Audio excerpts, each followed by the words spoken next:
Hadeb sotuvga yangi BMW qo'yurmasdan eskicha legendarniy BMW ni ham sotuvga qo'yiladiganlar uchun bugun sotuvda to'polonchi BMW 6-seriya.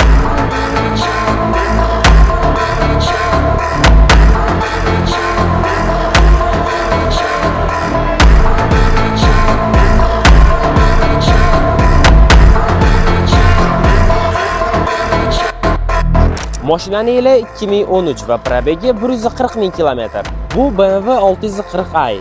Bunda 3 litrli twin power motori turibdi. Motorga sportivniy intercooler va halonli puskula qo'yilgan. Bunda Kovunning rohana diskalari turibdi va mashina orqa privodda mazza qilib drift qilsanglar bo'ladi. Mashina hozir stage 1 da va bunda 450 tot kuchi bor.